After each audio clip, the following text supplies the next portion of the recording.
ನಮಸ್ಕಾರ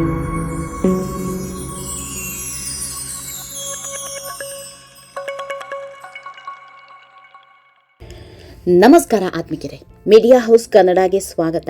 ಈಗೀಗೆಲ್ಲ ಪ್ರೀತಿ ಪ್ರೇಮ ಅನ್ನೋ ಪದಕ್ಕೆ ಅರ್ಥವೇ ಇಲ್ಲದಂತಾಗಿದೆ. 3 ದಿನ ಪ್ರೀತಿ ಮಾಡೋದು, 4ನೇ ದಿನಕ್ಕೆ ಕೈ ಕೊಟ್ಟು ಹೋಗೋದು, ಡೇಟಿಂಗ್ ಚಾಟಿಂಗ್ ಅಂತ ತಮ್ಮ ತೀಟೆ ತೀರಿಸ್ಕೊಳ್ಳೋರೇ ಜಾಸ್ತಿ. ಅಂಥವರ ಮಧ್ಯೆ ಒಂದಿಷ್ಟು ಮಂದಿ ಪ್ರಾಣಕ್ಕಿಂತ ಪ್ರೀತಿ ದೊಡ್ಡದು ಅಂತ ಪ್ರೀತಿಸೋರಿದ್ದಾರೆ. ಆದರೆ ಅಂಥವರು 100ಕ್ಕೋ 1000ಕ್ಕೋ ಒಬ್ರು ಬಿಡಿ. ಈಗಿನ ಕಾಲದಲ್ಲಿ ಪ್ರೀತಿ ಹುಟ್ಟೋದು ಕಾಮನ್. ಆದರೆ ಈ ಪ್ರೀತಿ ಅನ್ನೋ ಬಂಧ ಮದುವೆವರೆಗೆ ಬರೋದು ತುಂಬಾ ಕಮ್ಮಿ. ಒಂದು, ಹುಡುಗ ದೂರ ಆಗ್ತಾನೆ, ಇಲ್ಲ ಹುಡುಗಿ ಕೈ ಕೊಟ್ಟು ಹೋಗ್ತಾಳೆ. ಬಹುತೇಕ ಪ್ರಕರಣಗಳಲ್ಲಿ ಹುಡುಗಿರೇ ಕೈ ಕೊಡೋದು. ಇದರಲ್ಲಿ 2 ಮಾತಿಲ್ಲ. ನನಗೆ ನೀನು ಸೆಟ್ ಆಗಲ್ಲ, ಜೀವನದಲ್ಲಿ ನೀನಿನ್ನೂ ಸೆಟಲ್ ಆಗಿಲ್ಲ, ನಮ್ಮನೆಗೂ ನಿಮ್ಮನೆಗೂ ಮ್ಯಾಚ್ ಆಗಲ್ಲ, ನಮ್ಮ ಕಾಸ್ಟ್ ಬೇರೆ ನಿಮ್ಮ ಕಾಸ್ಟ್ ಬೇರೆ ಅಂತ ರಾಗ ಎಳೆಯೋರೇ ಜಾಸ್ತಿ. ಒಂದು ಹೆತ್ತವರ ಕಾಟಕ್ಕೋ ಅಥವಾ ಲೈಫ್ ಸೆಟಲ್ ಮಾಡ್ಕೊಂಡವನು ಬೇಕು ಅನ್ನೋ ಕಾರಣಕ್ಕೋ ಗೊತ್ತಿಲ್ಲ, ಪ್ರೀತಿ ಅನ್ನೋದು ಮದುವೆವರೆಗೆ ಬರೋದು ತುಂಬಾ ಕಮ್ಮಿ.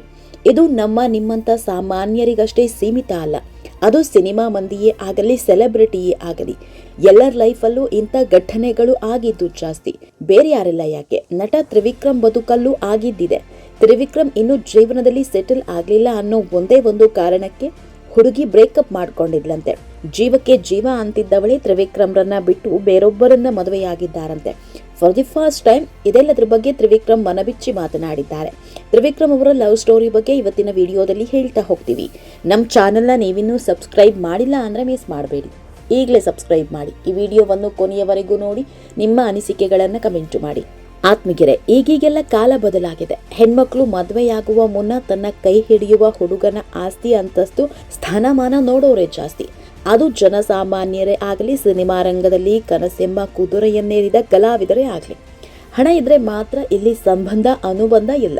ಇದಕ್ಕೆ ತ್ರಿವಿಕ್ರಮ್ ಅವರ ವೈಯಕ್ತಿಕ ಬದುಕು ಒಂದೊಳ್ಳೆ ಎಕ್ಸಾಂಪಲ್.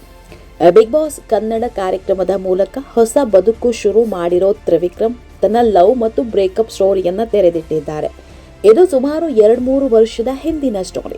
ಕೊರೋನಾ ಅಟ್ಟಹಾಸ ಮೆರಿತಾ ಇದ್ದ ಕಾಲ ಬೇರೆ. ಮಾಡ್ತಾ ಇದ್ದ ಸೀರಿಯಲ್ ನಿಂತು ಹೋಗಿತ್ತು. ಅವಕಾಶ ಅನ್ನೋ ಬಾಗಿಲು ಎಲ್ಲ ಕಡೆ ಬಂದಾಗಿದ್ವು. ಸಿನಿಮಾ ಇಲ್ಲ, ಸೀರಿಯಲ್ ಇಲ್ಲ, ಒಂದೇ ಒಂದು ಅವಕಾಶವೂ ಇಲ್ಲ. ಮನೆಯಲ್ಲೇ ಕಾಲ ಕಳೆಯುವಂತಾಗಿದ್ದ ತ್ರಿವಿಕ್ರಮ್ಗೆ ಜೀವಕ್ಕೆ ಜೀವ ಅನ್ನೋ ಹುಡುಗಿ ಇದ್ಲು. ಎಂಥದ್ದೇ ಕಷ್ಟ ಅಂತ ಬಂದ್ರು ನಾನಿದ್ದೀನಿ ಅಂತ ಧೈರ್ಯ ಹೇಳೋ ಹುಡುಗಿ ಅವಳಾಗಿದ್ಲು. ಆದರೆ ತ್ರಿವಿಕ್ರಮ್ ಅವರ ಆರ್ಥಿಕ ಸ್ಥಿತಿ ತುಂಬಾನೇ ಹದಗೆಟ್ಟು ಹೋಗಿತ್ತು. ಮಗ ಸೀರಿಯಲ್ ಹೀರೋ ಅದ ಅಂತ ಲಾರಿ ಡ್ರೈವಿಂಗ್ ಕೆಲಸ ಬಿಟ್ಟಿದ್ದ ಅಪ್ಪ ಮನೆಯಲ್ಲೇ ನೆಮ್ಮದಿಯ ಬದುಕು ಶುರು ಮಾಡಿದ್ರು. ಆದರೆ ಕೋವಿಡ್ ತ್ರಿವಿಕ್ರಮ್ ಬದುಕಿಗೆ ಮಾಸದಂತ ಕೊಳ್ಳಿ ಇಟ್ಟುಬಿಡ್ತು. ಮಗ ಮನೆಯಲ್ಲಿ ಕೂರ್ತಾ ಇದ್ದಂತೆ ಸಂಸಾರ ನಡೆಸೋದು ಕಷ್ಟ ಆಗೋದಕ್ಕೆ ಶುರುವಾಯಿತು. ಹೀಗಾಗಿ ಅನಿವಾರ್ಯವಾಗಿ ಅವರ ತಂದೆ ಮತ್ತೆ ಲಾರಿ ಡ್ರೈವಿಂಗ್ ಶುರು ಮಾಡ್ತಾರೆ. ಒಂದಿನ ಲಾರಿ ತಗೊಂಡು ಹೋದವರು ಮತ್ತೆ ಬರಲೇ ಇಲ್ಲ. ಲಾರಿ ಆಕ್ಸಿಡೆಂಟ್ನಲ್ಲಿ ದಾರಿ ಮಧ್ಯೆ ಸಾವನ್ನಪ್ತಾರೆ. ಆತ್ಮಿಕರೇ, ಅಪ್ಪನ ಸಾವು ತ್ರಿವಿಕ್ರಮ್ ಬದುಕಲ್ಲಿ ದೊಡ್ಡ ಗಾಯ ಮಾಡಿಬಿಡುತ್ತೆ. ಅಪ್ಪನನ್ನ ಕಳ್ಕೊಂಡ ನೋವು ಏನ್ ಮಾಡಿದ್ರೂ ವಿಕ್ಕಿ ಮನಸ್ಸಿಂದ ಹೋಗಲ್ಲ.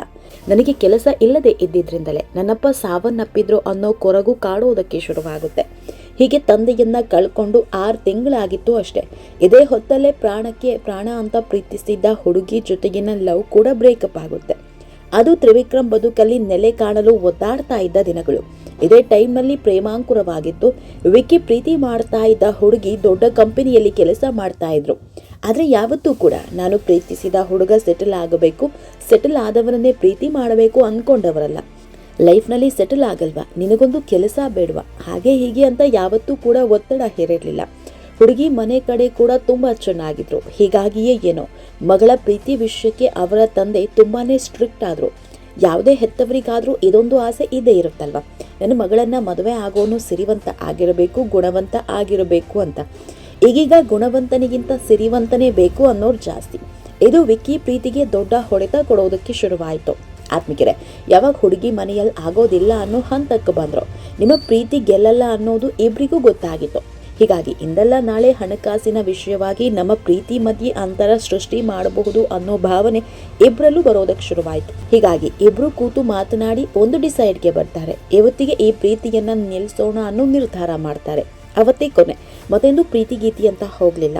ಮೊದಲು ಬದುಕು ಭದ್ರ ಮಾಡ್ಕೊಳ್ಳೋಣ, ಆಮೇಲೆ ಹುಡುಗಿ ಸಿಕ್ಕೇ ಸಿಗ್ತಾಳೆ ಅಂದ್ಕೊಂಡು ಎಲ್ಲರಿಂದ ದೂರ ಉಳಿದು ಬಿಟ್ರು. ಅವತ್ತು ದೂರ ಆದ ಹುಡುಗಿಗೆ ಮದುವೆ ಆಗೋಯ್ತು. ಆದರೆ ಇವತ್ತಿಗೂ ಕೂಡ ಇಬ್ರು ಟಚ್ನಲ್ಲಿದ್ದಾರಂತೆ. ಅವರ ಗಂಡ ಕೂಡ ಒಳ್ಳೆ ಸ್ನೇಹಿತರಾಗಿದ್ದಾರಂತೆ. ಆಗಾಗ ಸಿಗ್ತಾ ಇರ್ತೀವಿ ಅಂತ ಹಳೆ ಹುಡುಗಿ ಪ್ರೇಮ ಕಥೆಯನ್ನ ತೆರೆದಿಟ್ಟಿದ್ದಾರೆ. ಈ ಮಧ್ಯೆ ಇನ್ನೊಂದು ಮಾತು ಹೇಳಿದ್ದಾರೆ ತ್ರಿವಿಕ್ರಮ್. ಒಳ್ಳೆ ಸ್ನೇಹಿತೆ ಆಗಿದ್ದವಳೆ ಜೀವನದ ಸಂಗಾತಿಯಾದ್ರೆ ಚೆನ್ನಾಗಿರುತ್ತೆ. ಅವಳು ನಮ್ಮ ಬದುಕಿನ ಎಲ್ಲ ಸಿಹಿ ಘಟನೆಯನ್ನ ನೋಡಿರ್ತಾಳೆ, ಆಗ ಯಾವ ಮನಸ್ತಾಪ ಬರಲ್ಲ ಅಂದಿದ್ದಾರೆ. ತ್ರಿವಿಕ್ರಮ್ ಹುಟ್ಟು ಬಡವ, ಬಿಗ್ ಬಾಸ್ನಿಂದ ಒಂದಿಷ್ಟು ಬದುಕು ಬದಲಾಗಬಹುದು ಅನ್ನೋ ಕನಸು ಕಟ್ಕೊಂಡಿದ್ರು. ಆದರೆ 1/2 ಕೋಟಿ ಅನ್ನೋ ಅದೃಷ್ಟ ಹನುಮಂತನ ಪಾಲಾಯಿತು. ಕಷ್ಟಪಟ್ಟವರಿಗೆ ಒಂದಲ್ಲ ಒಂದಿನ ಫಲ ಸಿಕ್ಕೇ ಸಿಗುತ್ತೆ. ಹಾಗೆ ವಿಕ್ಕಿ ಬದುಕಲ್ಲೂ ಒಂದೊಳ್ಳೆ ದಿನ ಬಂದೇ ಬರುತ್ತೆ, ಅದಕ್ಕೆ ಕಾಯಬೇಕು ಅಷ್ಟೆ. ಆತ್ಮೀಯರೇ, ತ್ರಿವಿಕ್ರಮ್ ಬಗ್ಗೆ ನಿಮಗೇನನ್ಸುತ್ತೆ ಅನ್ನೋದನ್ನು ಕಮೆಂಟ್ ಮೂಲಕ ತಿಳಿಸಿ. ನಮ್ಮ ಚಾನಲ್ನ ಸಬ್ಸ್ಕ್ರೈಬ್ ಮಾಡೋದನ್ನು ಮರಿಬೇಡಿ.